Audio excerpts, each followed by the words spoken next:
ಎಲ್ಲರಿಗೂ ನಮಸ್ಕಾರ. ಸಿಕ್ angry foodie YouTube ಚಾನಲ್ಗೆ ಸ್ವಾಗತ.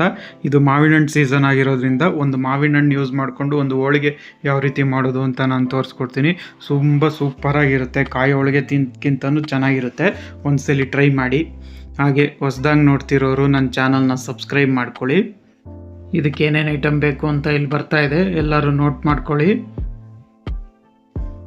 ಈಗ ಒಂದು ಪಾತ್ರೆಗೆ ನಾನಿಲ್ಲಿ ಮೈದಾ ಹಿಟ್ಟು ತೊಗೊಂಡಿದ್ದೀನಿ. 1 ಕಪ್ ಮೈದಾ ಹಿಟ್ಟು,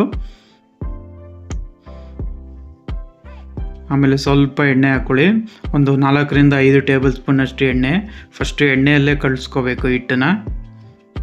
ಫಸ್ಟೇ ನೀರು ಹಾಕೋಕೆ ಹೋಗ್ಬಿಡಿ. ಫಸ್ಟ್ ಎಣ್ಣೆಯಲ್ಲಿ ಹಿಟ್ಟು ಕಲಿಸ್ಕೊಂಡು ಆಮೇಲೆ ನೀರು ಯೂಸ್ ಮಾಡಬೇಕು. ಈಗ ಸ್ವಲ್ಪ ನೀರು ಹಾಕ್ಕೊಂಡು ಹೋಳಿಗೆ ಹಿಟ್ಟು ಅದಕ್ಕೆ ಅಂದರೆ ಚಪಾತಿ ಹಿಟ್ಟು ಮಾಡ್ಕೋತಿರಲ್ಲ ಅಷ್ಟು ಮೆತ್ತಗೆ ಬರಬೇಕು ಹಿಟ್ಟು. ಅದೇ ರೀತಿ ಕಲಸಿ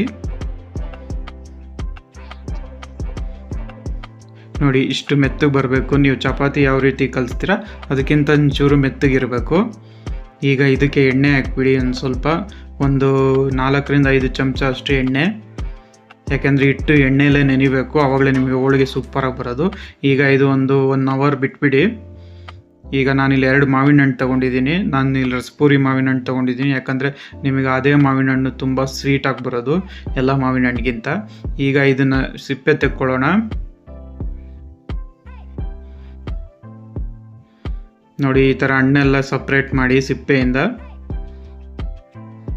ತುಂಬ ಚೆನ್ನಾಗಿರುತ್ತೆ. ಇದು ಮಾವಿನ ಹಣ್ಣು ಸೀಸನ್ ಆಗಿರೋದ್ರಿಂದ ಒಂದ್ಸಲಿ ಟ್ರೈ ಮಾಡಿ. ಮಾಮೂಲಿ ಹೋಳಿಗೆ ತಿಂದು ಬೇಜಾರಾಗಿದ್ದರೆ ಇದು ಸೂಪರಾಗಿರುತ್ತೆ ಟೇಸ್ಟು. ಒಂದ್ಸಲಿ ಟ್ರೈ ಮಾಡಿ, ತುಂಬ ಚೆನ್ನಾಗಿರುತ್ತೆ. ಈಗ ಇದು ಹಣ್ಣೆಲ್ಲ ಸಪ್ರೇಟ್ ಮಾಡೋಣ ಸಿಪ್ಪೆಯಿಂದ. ನೋಡಿ, ಇದೇ ಥರ ಸಪ್ರೇಟ್ ಮಾಡ್ಕೋಬೇಕು. ಇದೇ ಥರ ನಾನು ಎಲ್ಲ ಹಣ್ಣನ್ನು ಸಪ್ರೇಟ್ ಮಾಡ್ಕೋತೀನಿ ಸಿಪ್ಪೆಯಿಂದ. ನೋಡಿ, ನಾನು ಎಲ್ಲ ಹಣ್ಣನ್ನು ಸಿಪ್ಪೆ ತೆಗೆದು ರೆಡಿ ಮಾಡಿ ಇಟ್ಕೊಂಡಿದ್ದೀನಿ. ಈಗ ಒಂದು ಮಿಕ್ಸಿ ಜಾರ್ಗೆ ಈಗ ಸಿಪ್ಪೆ ತೆಗೆದಿರೋ ಅಂಥ ಮಾವಿನ ಹಣ್ಣನ್ನು ಹಾಕ್ಕೊಳ್ಳಿ.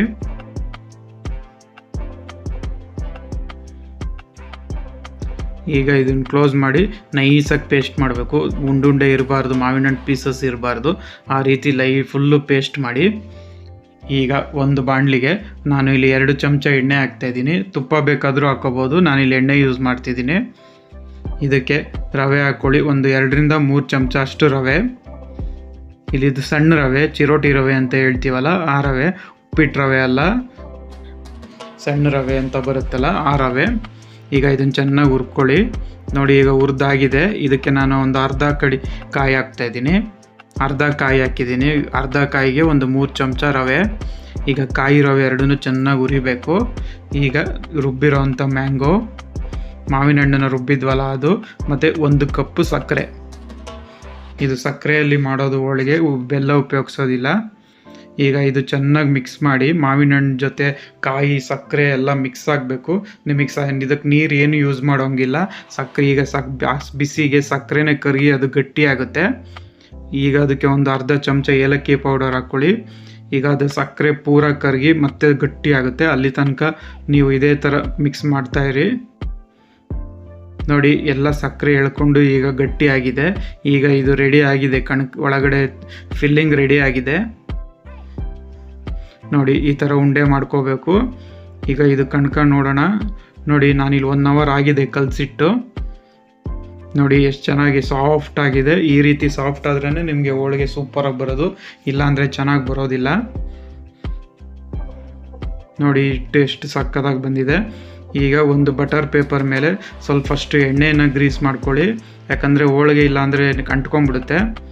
ಈಗ ನಾನು ಫಸ್ಟು ಹಿಟ್ಟನ್ನು ತಟ್ಕೊತೀನಿ. ನೋಡಿ, ಈ ಥರ ನೀಟಾಗಿ ತಟ್ಕೊಳ್ಳಿ ತೆಳ್ಳಗೆ.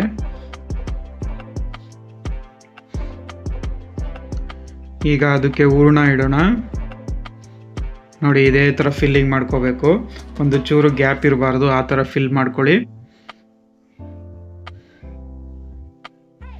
ಗ್ಯಾಪ್ ಇದ್ದರೆ ನಿಮಗೆ ಹೋಳಿಗೆ ಚೆನ್ನಾಗಿ ಬರೋಲ್ಲ, ಕಿತ್ತೋಗುತ್ತೆ. ಅದಕ್ಕೆ ನೀಟಾಗಿ ಫಿಲ್ ಮಾಡ್ಕೋಬೇಕು. ನೋಡಿ, ಈಗ ಫಿಲ್ ಆಗಿದೆ ಅದು ನೀಟಾಗೆ. ಈಗ ಕೈಗೆ ಇನ್ನೊಂದು ಸ್ವಲ್ಪ ಎಣ್ಣೆ ಮುಟ್ಕೊಳ್ಳಿ.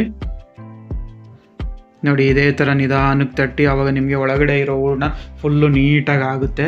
ಇನ್ನು ನಿಮಗೆ ಒಳ್ಳೆ ಹೇಳ್ಕೊಡ್ತೀನಿ ನೋಡಿ, ಈ ಥರ ಕವರ್ ಇಟ್ಕೊಂಡು ತಟ್ಟಿ ಆವಾಗ ನಿಮಗೆ ಕೈಗೂ ಅಂಟಲ್ಲ, ಈ ಥರ ಫುಲ್ಲು ತೆಳ್ಳಗಾಗುತ್ತೆ. ಆವಾಗ ನೀವು ಕವರ್ ಇಲ್ಲಾಂದರೆ ತಟ್ಟಿದ್ರೆ ನಿಮಗೆ ದಪ್ಪ ಬರುತ್ತೆ, ಅದಕ್ಕೆ ಕವರ್ ಈ ಥರ ಇಟ್ಕೊಂಡು ತಟ್ಟಿ ಆವಾಗ ನಿಮಗೆ ಫುಲ್ಲು ತೆಳ್ಳಗಾಗುತ್ತೆ ಹೋಳಿಗೆ. ಈಗ ಹಂಚು ಕಾದಿದೆ, ಸ್ವಲ್ಪ ಎಣ್ಣೆ ಹಾಕಿ ಈಗ ತಟ್ಟಿರೋವಂಥ ಹೋಳಿಗೆನ ಹಾಕ್ತಾಯಿದ್ದೀನಿ. ನೋಡಿ ಒಂದು ಚೂರು ಅಂಟ್ಕೊಳ್ಳೋದಿಲ್ಲ, ಎಷ್ಟು ಚೆನ್ನಾಗಿ ಬಂದಿದೆ. ಅದಕ್ಕೆ ನೀವು ಬಟರ್ ಪೇಪರಿಗೆ ಎಣ್ಣೆ ಹಾಕ್ಬಿಟ್ಟೆ ಮಾಡಬೇಕು, ಆವಾಗ ನಿಮಗೊಂದು ಚೂರು ಅಂಟಲ್ಲ. ಈಗ ಎರಡು ಕಡೆನೂ ನೀಟಾಗಿ ಬೇಯಿಸಿ, ತುಂಬ ಚೆನ್ನಾಗಿರುತ್ತೆ. ಇದು ಮಾವಿನ ಹಣ್ಣು ಸೀಸನ್ ಆಗಿರೋದ್ರಿಂದ ಎಲ್ಲರೂ ಟ್ರೈ ಮಾಡಿ, ತುಂಬ ಇಷ್ಟಪಡ್ತೀರಾ. ನೋಡಿ ಮಾವಿನ ಹಣ್ಣು ಹೋಳಿಗೆ ಈಗ ರೆಡಿಯಾಗಿದೆ. ನೋಡಿ ಮಾವಿನ ಹಣ್ಣು ಸೀಸನ್ ಆಗಿರೋದ್ರಿಂದ ಒಂದು ರುಚಿಯಾದ ಮಾವಿನ ಹಣ್ಣು ಹೋಳಿಗೆ ರೆಡಿಯಾಗಿದೆ. ಒಂದ್ಸಲಿ ಮಾಡ್ಕೊಳ್ಳಿ, ಹೇಗಿದೆ ಅಂತ ಕಮೆಂಟ್ ಬಾಕ್ಸಲ್ಲಿ ತಿಳಿಸಿ. ಹಾಗೆ ಹೊಸದಾಗಿ ನೋಡ್ತಿರೋರು ನನ್ನ ಚಾನಲ್ನ ಸಬ್ಸ್ಕ್ರೈಬ್ ಮಾಡ್ಕೊಳ್ಳಿ. Thank you.